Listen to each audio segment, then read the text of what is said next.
The FAA says it will cut about 10% of flights at 40 major airports starting tomorrow. That's unless the government reopens. The reason? Air traffic controller shortages. FAA facilities report more than 400 of them since the shutdown began. They're not calling in sick. They're calling in saying, I don't have childcare today. What do you want me to do? A controller union leader says the need to address the strain on the system is urgent. The FAA agrees. And we're not going to wait for a safety problem to truly manifest itself when the early indicators are telling us we can take action today to prevent things from deteriorating. An airline source says companies got about an hour's notice about the plan. Now they're scrambling to adjust their flights. United says it aims to keep hub-to-hub schedules normal, but the CEO of Frontier Airlines warns some passengers could get stranded. He suggests people flying Frontier within 10 days book backup tickets. Across airlines, passengers leaving tomorrow might not get much warning if they're affected. That's because the FAA initially declined to name the impacted airports. What the FAA is talking about here is equivalent to canceling about 4,500 flights a day. By my math, that's about 30% worse than the worst day for flight cancellations in the last year. It's going to be a major impact on all travelers. We're talking fewer flights to catch and longer wait times. Like you said, this is the busiest airport in the world, and so we are expecting to see Hartsfield-Jackson listed on this list that the FAA will be releasing today of 40 airports that will be reducing flights by 10%. We know just last week we were here as air traffic controllers. We're here at the airport passing out flyers to people coming in and out of the airport, urging the government to end the shutdown. One of the air traffic controllers telling me last week that, they've been working 6-day work weeks. He was tired, and also they were not getting paid. American Airlines now sending emails to customers informing them of possible flight changes ahead with this cutback, saying disrupting plans is the last thing we want, and for that, we apologize. We also know right now the CEO of United Airlines has said that they're going to be offering full refunds to travelers, even if your flight originally said non-refundable. This is for customers that decide they don't want to deal with this. Maybe they don't want to catch those flights they've already booked. But Aisha, major impacts expected. Also, this is happening gradually as far as that 10% cutback. It's going to be over the next couple of days, starting at, I believe, 4% Friday to 5% Saturday, eventually making its way up to 10%. I get the concept here, but what if cutting the flights doesn't actually help them? Because at the end of the day, we still have these workers working this job without getting paid. Yeah, living without a paycheck, that's really hard. And, even if they make these cutbacks, they're still not getting their paychecks. We know that the FAA said yesterday during this big announcement that if staffing pressures on these workers continue, even after these major cuts, they say that they could make some more adjustments, though they didn't say exactly what those adjustments would be, what they would consider moving forward. But as we know, there's nothing right now telling us that the government shutdown will be happening before tomorrow, and so it looks like these changes will be happening. Among air traffic controllers are causing widespread delays right now, and of course this comes just weeks out from the busy holiday season. FAA data shows the cutbacks could impact an upwards of 4,400 daily flights. This will really have wide-reaching impacts. You have to think about not just those traveling through this weekend out of TPA potentially, but also for the airline crews, the connecting flights. Major logistics have to come into play, so they will be bringing their best people forward for that job ahead. Again, this is all in limbo with Congress waiting to strike a deal. For perspective, here at TPA, there are about 550 daily arrivals and departures right here at this very airport. The FAA says the plan to slash air traffic by 10% across 40 airports nationwide is all about safety. They're talking about air traffic controllers having this fatigue from working without pay, overtime, having to fill in those shortage gaps, and of course working without pay for more than a month now. While leaders at TPA had previously said that this airport is not experiencing operational operational delays or issues tied to these federal employees. We've already seen the trickle-down effects on flights coming into this airport from others who definitely have. We see this video here showing major delays across the country. FAA Administrator Brian Bedford says the agency is not going to wait for a problem to happen before putting precautions in place. When we see pressures building in these 40 markets, we just can't ignore it, and we're not going to wait for a safety problem to truly manifest itself when the early indicators are telling us we can take action today to prevent, things from deteriorating. Now again, TPA is on that proposed list of 40 airports across the country that will see 10% of all air traffic control canceled for now. That finalized list is expected to come down at some point today. We are keeping a close eye, and again, this would take effect in less than 24 hours from right now. The flights out of MSP and other major airports will start getting canceled tomorrow due to the government shutdown. Experts predict hundreds, if not thousands, of flights could be canceled around the country when the cuts kick in tomorrow.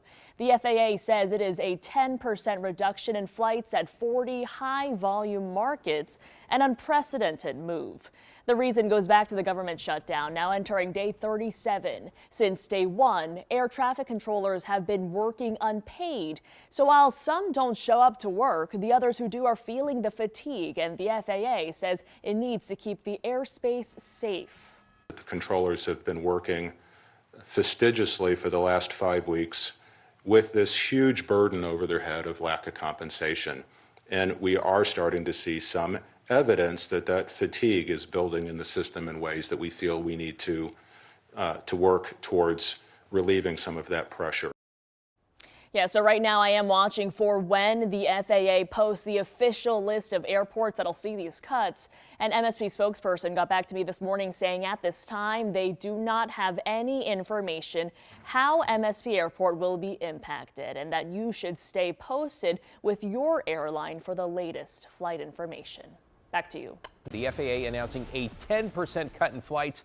We are talking thousands altogether across dozens of cities, and as soon as Friday. That's to account for staffing shortages as the government shutdown stretches into a second month. Alma McCarty went to PDX to take the pulse of travelers.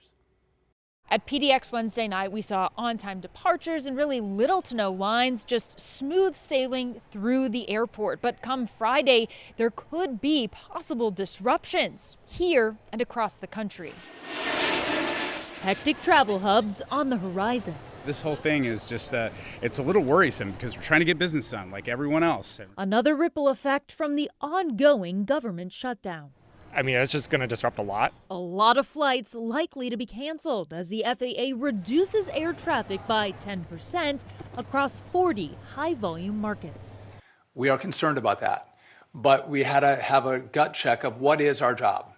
Is it to make sure there's minimal delays or minimal cancellations, or is our job to make sure we make the hard decisions to continue to keep the airspace safe? This call comes as air traffic controllers, the majority of whom work 6 days mandatory overtime per week and unpaid over the last month, have dealt with staffing shortages, some calling out, leading to flight delays. Some travelers at PDX can understand why. And I would have to say that if I were employed as either of those, I probably wouldn't have a job because I probably wouldn't show up, because if I haven't been able to feed my family for over a month, then I need to find a job that I can work. If I was an air traffic controller right now and I hadn't been paid in a month, I'd probably be looking for something else to do as well. It's not clear yet if PDX will be among the airports directly impacted by the reduction. Airlines like Alaska are calling for an end to the shutdown and report they're in talks with the FAA and are awaiting further guidance.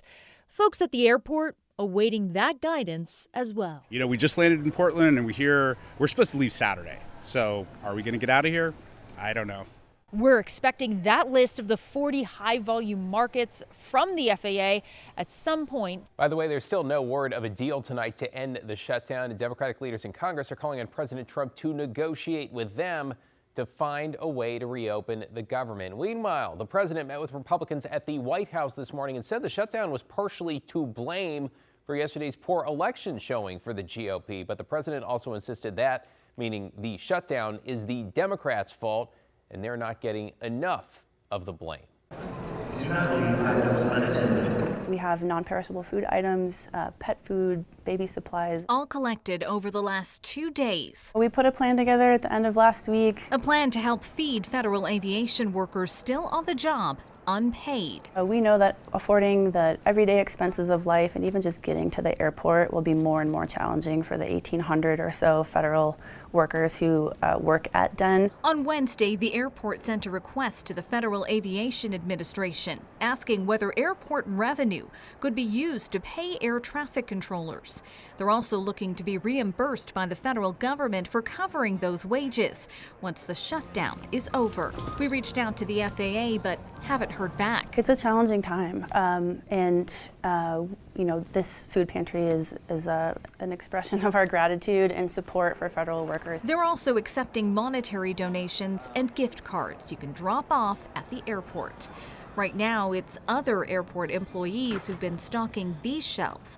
The hope is that by appealing to the public, they'll stay stocked for as long as it's needed. For their commitment to this airport and to our operations, and to help make this difficult moment hopefully a little more bearable. So to recap, non-perishable food, toiletries, it's all being collected by the airport. They tell us that they are looking to keep this pantry open throughout the duration of this shutdown. The U.S. Senate is set to reconvene tomorrow during what is now the longest government shutdown in U.S. history.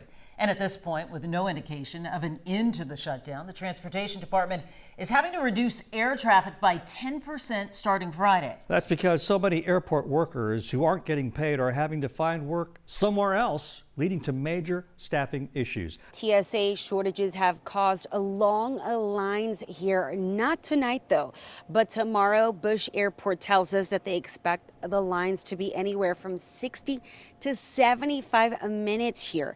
And at Hobby Airport, the wait times could be anywhere from 30 to 45 minutes. So be sure to arrive early. But now what we could see is, because of air traffic control shortages, we could see some flight cancellations. Now, it's still unclear what exactly that will mean for every airport or what airlines will be cutting those flights. But the FAA Administrator Brian Bedford and the Transportation Secretary Shan Duffy, and after a planning meeting today with airline leaders, they're trying to figure out how to best reduce those flights in what they consider the 40th busy travel markets. They say it's crucial to get ahead of the staffing issues now because unpaid workers are facing mounting pressure to pay their bills. They need to put food on the table, gas in the car, pay their bills. By the way, I do not want them to take side jobs. I want them to show up for work.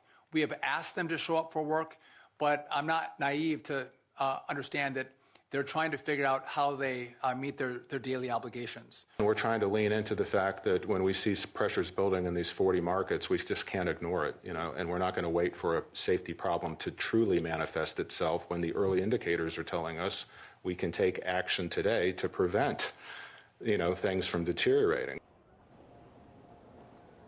The FAA says this is unprecedented, and the airlines are scrambling right now to try to make plans for Friday when these cancellations again will take in effect. Experts estimate it could impact anywhere from 2,000 to 4,000 flights a day. And again, we're expecting to learn which flights and what airports and what airlines will be impacted tomorrow. Hopefully, this gives people enough time to plan their trips for the coming days. So if you're headed to the airport on Friday, be sure to check with your airline before you get to the airport. Reporting live. United Airlines sharing a message their CEO, Scott Kirby, is sharing with employees. He says they plan to use their app, website, and push notifications to communicate directly with customers if their flight changes and offer rebooking options. They're also offering refunds for any customers who choose not to fly during this period, even if their flight is not impacted. That also goes for non-refundable tickets. Read his full statement on KHOU.com.